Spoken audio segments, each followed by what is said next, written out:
Bonsoir et bienvenue à tous. À l'approche des vacances et même pour ceux qui sont pris dans le tourbillon de la vie, nous allons vous proposer de vous occuper un petit peu de vous ce soir. Depuis quelques années, les techniques de bien-être oriental fleurissent en Europe avec beaucoup de succès pour donner un petit peu les moyens à tout à chacun de lâcher prise. Le tai chi, le qigong, la méditation. Mais la dernière venue toute singulière nous vient des États-Unis et elle a pris racine depuis quelques mois à La Réunion. Bonsoir Véronique Courbis. Bonsoir Christophe. Merci d'être avec nous ce soir. Vous enseignez cette nouvelle technique dont nous allons parler ce soir, technique même plus précisément pratique, qui s'appelle le NIA. Vous êtes art thérapeute, vous avez été infirmière en milieu psychothérapeutique, danseuse à la base, et ça on y reviendra, c'est important évidemment. NIA, ce sont 3 lettres. N-I-A, now... I am, ce qui veut dire en français maintenant je suis. Maintenant je suis. Est-ce que ça correspond un petit peu au mal-être de la société où on est plus dans le paraître que dans l'être? C'est vrai qu'il y a quand même une dictature de l'apparence actuellement et du jeunisme et c'est vrai que les clubs de sport participent beaucoup à cette injonction. Mais c'est vrai que la santé, à la fois physique et mentale, passe par une activité physique. Et le NIA se propose d'unir à la fois le corps et l'esprit en s'appuyant sur un joyeux mélange d'arts martiaux, des arts de la danse et des techniques de prise de conscience du corps. Alors travailler son corps, non pas pour le corps en lui-même, pour le paraître, mais pour que ça fasse du bien à l'intérieur. Exactement, oui. On va tout de suite regarder quelques images, si vous voulez bien, Volontiers. pour que ceux qui nous écoutent et nous regardent comprennent de quoi il s'agit.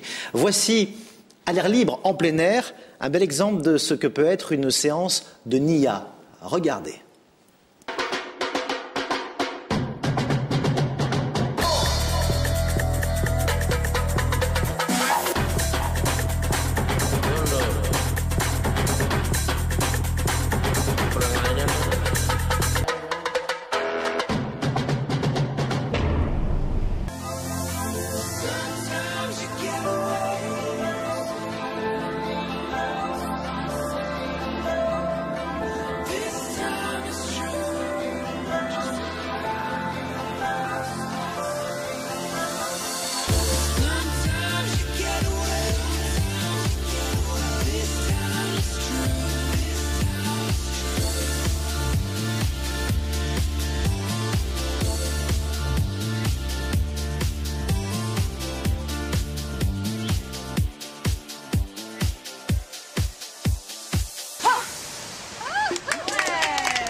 Voilà pour un aperçu de ce qu'est le NIA, Now I Am.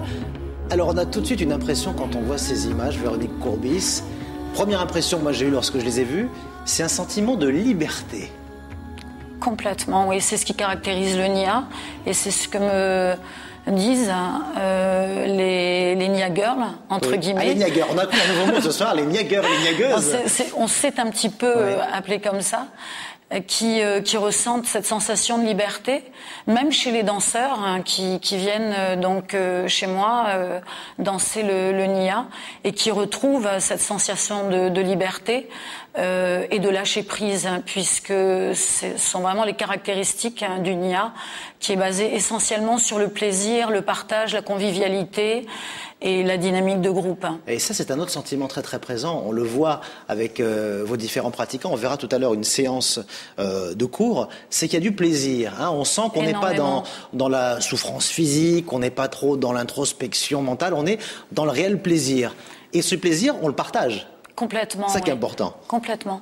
En fait, Le but, c'est effectivement de retrouver sa forme physique et mentale sans se forcer ni se faire du mal.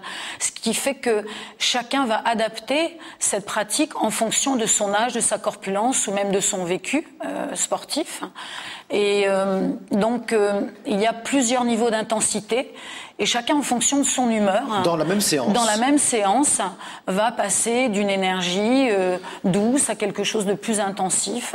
Voilà, on va moduler tout au long de cette séance en fonction de ce qu'on souhaite pour soi. Parce que toute séance de NIA a un objectif au départ que je pose en début de cours, avec un but, plusieurs buts. Oui. Mais la personne peut avoir un but personnel et danser cette séance pour elle-même. Par exemple, si elle a mal à l'épaule, elle va se dire pendant cette séance, je vais préserver cette épaule, je vais faire en sorte de moins la mobiliser, de faire attention à mon corps, puisque c'est vraiment le but du NIA, c'est d'écouter son corps, de le respecter et de respecter ses limites. Alors de ne jamais les dépasser. Ce respect du corps, cette liberté, ce plaisir, vous l'avez expérimenté très jeune. Je crois que toute petite, vous avez commencé par la danse classique.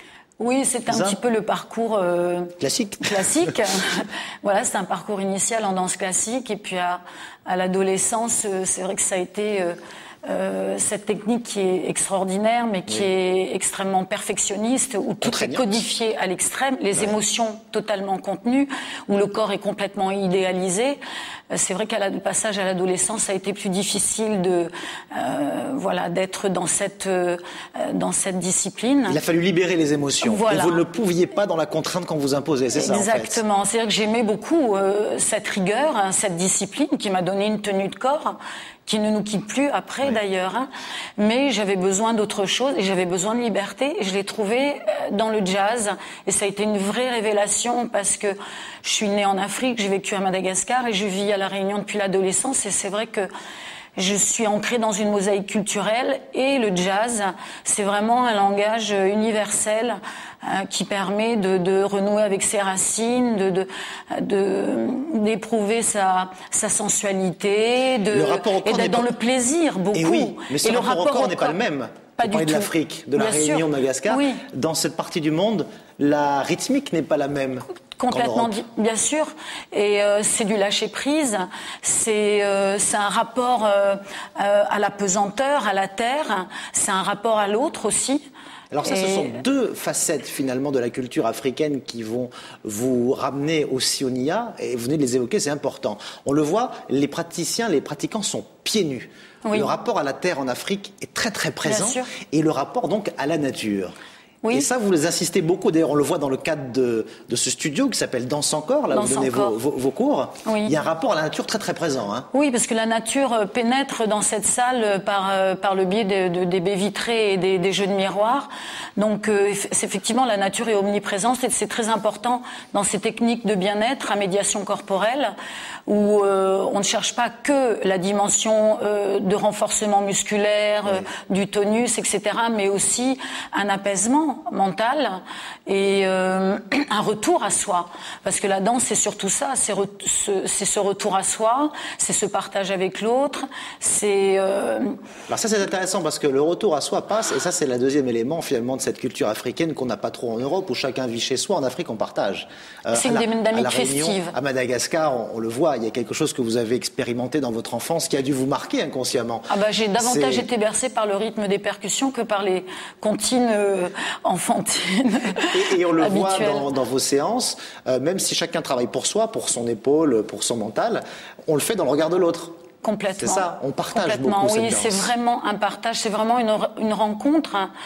Et ça rejoint aussi beaucoup la dimension de la danse-thérapie, et notamment d'une technique en danse-thérapie qui s'appelle l'expression primitive, et qui s'appuie beaucoup sur des gestes simples, répétitifs, avec un ancrage dans le sort, avec une rythmique beaucoup basée sur les percussions. Enfin, il n'y a pas que ça comme musique dans le NIA, il y a vraiment on va regarder une séance.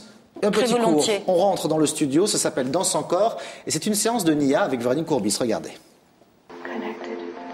Everything, every energy, every being is all connected.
quelques exemples sur une séance de Nia avec Véronique Courbis. On a bien vu un petit peu d'art martial, un petit peu de danse, beaucoup de partage.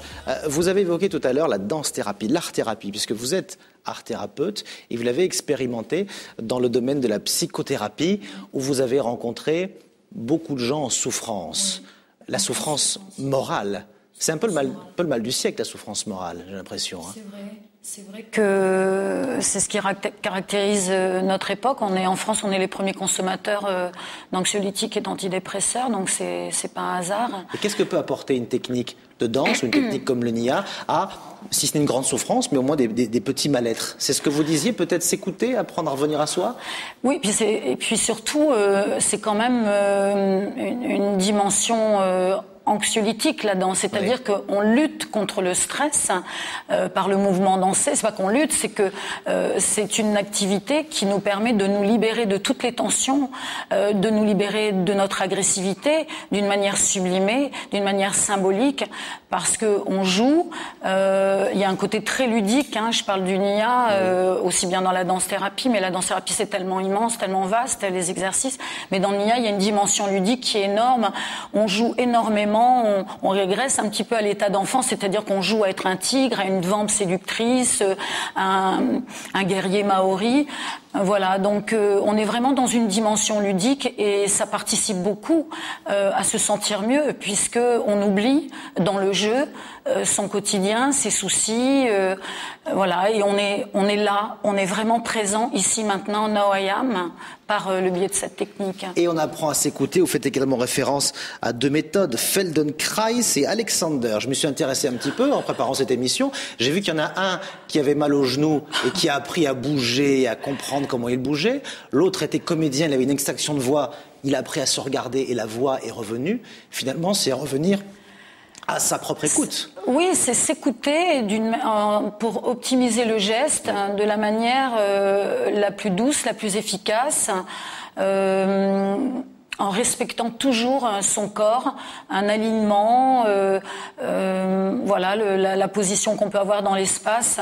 Ce sont des techniques de prise de conscience du corps qui nous permettent de respecter notre corps et d'effectuer les mouvements avec le minimum d'effort et le maximum d'efficacité. Et prendre beaucoup de plaisir. Numéro de téléphone si on veut vous contacter, on va le mettre en bas de l'écran. Ça s'appelle Danse encore et c'est Véronique Courbis. Tout à fait innovant à La Réunion. Venez prendre du plaisir, venez vous libérer et passer un très bon moment. Merci beaucoup d'avoir été avec nous, Véronique Courbis. Passez une bonne soirée. À bientôt dans Tout ce qu'on aime.